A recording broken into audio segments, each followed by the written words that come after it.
আচ্ছা বলেন তো আল্লাহ কোথায় আছেন? এটি একটি মুশকিলের প্রশ্ন। সাধারণত লোকেরা বলে আল্লাহ সব জায়গায় আছে। এই কথা, এই জবাব সঠিক নয়। আকীদা সাফ হতে হবে। আল্লাহ সব জায়গায় আছে এই কথা সঠিক নয়। যদি আল্লাহ সব জায়গায় থাকেন তাহলে দুনিয়ার সব জায়গা ভালো না, কিছু কিছু খারাপ আছে। তাহলে খারাপ জায়গাও থাকতে হয়। নাউযুবিল্লাহ বলেন। আল্লাহ কোথায় আছে এই প্রশ্ন আল্লাহরই করি। সওয়ালে মুকদ্দারের জবাব, পৃথিবীর মানুষ আল্লাহকে প্রশ্ন করবে তুমি কোথায় আছো। রব্বুল আলামিন প্রশ্ন করার আগে জবাব দিয়ে দিয়েছেন আর রাহমানু আলাল আরশিস ইসতাওয়া। আল্লাহ পাক আরশে আজিমে আছেন। কোথায় আছেন বলে? এক আঙ্গুল আকাশের দিকে উঁচু করে বলেন আল্লাহ কোথায় আছেন? আরশে আজিমে আছেন। সুবহানাল্লাহ। তবে আরশে আজিমে আছেন যে অবস্থা এমন নয় যে তিনি সাংঘাতিক রকমের কুয়াশার কারণে বাংলাদেশে কি হইতেছে তা দেখতে পান না।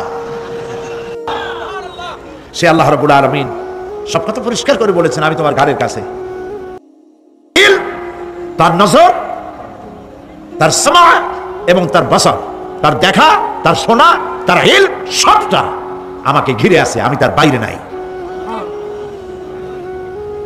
আল্লাহ মানুষকে সতর্ক করতেছেন মা ইয়ালফিযু মিন কাওলিন ইল্লা লাদাইহি রাকীবুন আতীদ। মানুষ এমন কোন কথা বলে না যা আমার ফেরেশতারা রেকর্ড করে না রাখে। যা করো তাও লেখা হয়, যা বলো তাও লেখা হয়ে যায়। দুনিয়ায় গোয়েন্দা বিভাগ আছে, আমার দেশে গোয়েন্দা বিভাগ আছে না? কি নাম কত দুই একটা আন্দাজে কইলো আছে।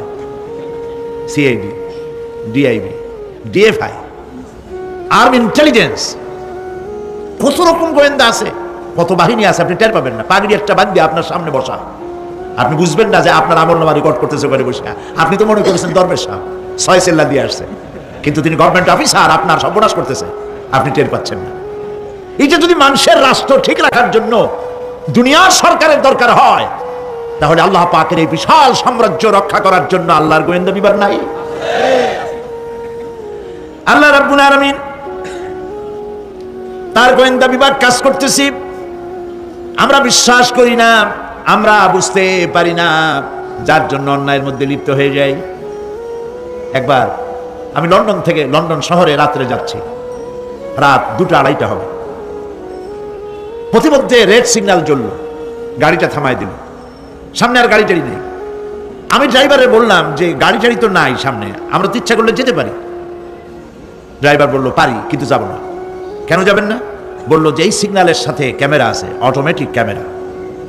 আমি যদি এখান থেকে এটাকে ক্রস করি তাহলে আগামীকাল কোর্ট থেকে আমার নামে চিঠি আসবে। রাত 2:45, এই রঙের গাড়ি, এত নাম্বার গাড়ি, এবং আপনার চেহারা শরীফ এই, আপনি রাত 2:45 সময় রেড সিগন্যাল অমুক এলাকা থেকে ক্রস করেছেন, মেহরবানি করে কোর্টে আসেন আর জরিমানা দিয়ে যান। এই লোকটি এইখানে ক্যামেরা আছে, এটা চোখে দেখছে, সেই জন্য বিশ্বাস করলো।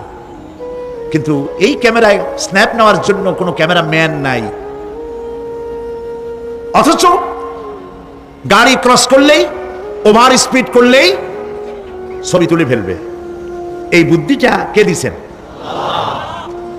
যিনি এই বুদ্ধিটা দিলেন তার কাছে এমন কোনো বুদ্ধি নাই যে আপনার আমার অনবরত অটোমেটিক ক্যামেরা দিয়ে জীবনের সব কিছু আমাদের ধরে রাখে, এরকম কোনো ক্যামেরা থাকতে পারে না? পারে কিনা? কিন্তু আমাদের কপাল খারাপ। ওই যে সিগারেটের প্যাকেটে লেখা আছে সংবিধিবদ্ধ সতর্কীকরণ, ধূমপান স্বাস্থ্যের জন্য ক্ষতিকর। প্যাকেটে লেখা আছে, হাতের মুঠায় ধরিয়া সিগারেট ধরে টান মারিয়া উপরে ফু দিয়া তাকায় তাকে পূজায় কদ্দুর।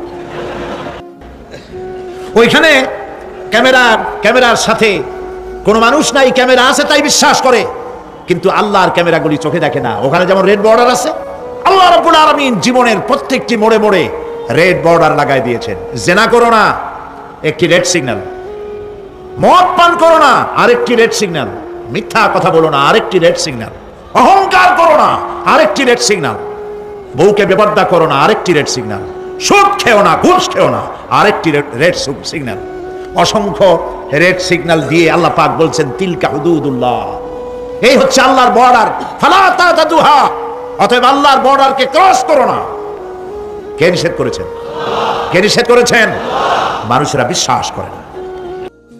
আমি রাজাকার নই, আমাকে রাজাকার বলে যদি তাকেও প্রমাণ করতে না পারে 10 কোটি টাকার মানহানি মামলা দায়ের করব।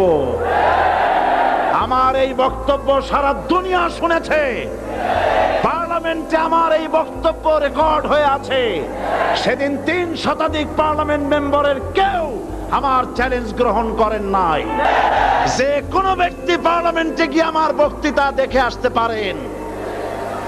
এরপরে 1997 সনের 7ই অক্টোবর দৈনিক জনকণ্ঠ পত্রিকা যখন আমার বিরুদ্ধে লিখলো, সেই পত্রিকায় সাঈদীর ওপেন চ্যালেঞ্জ 8ম পাতা 1997 7ই অক্টোবর, এত বড় 2 কলমে হেডিং। সেখানে আমি বলেছি, বাংলাদেশের সকল সাংবাদিক, গোয়েন্দা বিভাগ, বাংলাদেশের সকল বুদ্ধিজীবীকে আমি আমার পিরোজপুরে আমন্ত্রণ করছি। আমার উপস্থিতিতে যদি কেউ প্রমাণ করতে পারে বাংলাদেশের স্বাধীনতা যুদ্ধের বিরুদ্ধে আমার কোনো ভূমিকা ছিল, সজ্ঞানে স্বেচ্ছায় জাতীয় সংসদের সদস্য পদ থেকে পদত্যাগ করব। 3 বছর পার হয়ে গেছে, আজ পর্যন্ত কেউ এই চ্যালেঞ্জের মোকাবেলা করে নাই। সুতরাং আমাকে যারা রাজাকার বলবে তারা পিতৃ পরিচয়হীন অবৈধ সন্তান। 1971 সনের, শোনো মুসলমানেরা, 1971 সনের কোন কাদা সাঈদীর গায়ে লাগে নাই। আমাকে রাজাকার বলে জনগণ থেকে বিচ্ছিন্ন করবা, জনগণ থেকে আমারে বিচ্ছিন্ন করা যাবে না। কারণ এই জনগণ আমার জন্য আসে না, এই জনগণ আসে আল্লাহর কোরআনের জন্য।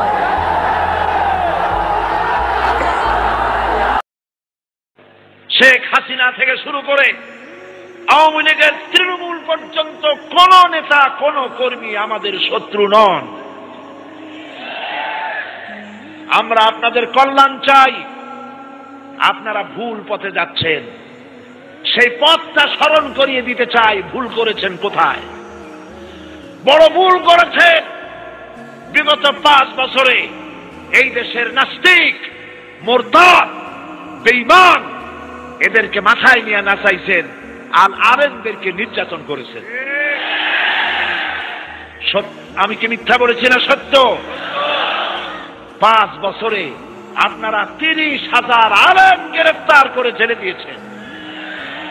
শুধুমাত্র 2001 সালের 1 জানুয়ারি, থামো, 2001 সালের 1 জানুয়ারি থেকে নিয়ে 2001 সালের জুন মাসের পদত্যাগ করার আগ পর্যন্ত আপনারা এই দেশের 13,000 আলেম, মাদ্রাসার ছাত্র, মাদ্রাসার শিক্ষক, 13,000 আলেমদেরকে জননিরাপত্তা আইনে গ্রেফতার করে জেলের মধ্যে ঢুকাইছে।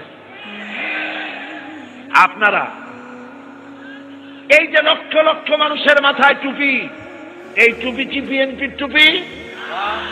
এই টুপি জামাত ইসলামীর? এই টুপি কার? কি এর আল্লাহ টুপি? এই টুপি কার? রাসূলুল্লাহ টুপি। এ কথা কি সত্য নয় যে আপনারা নির্বাচনের সময় রাসূলুল্লাহর এই টুপি কুত্তার মাথায় পরাইয়া পোস্টার বানাইয়া দেওয়ালে দেওয়ালে লাগাইছিলেন? এ কথা কি সত্য নয়?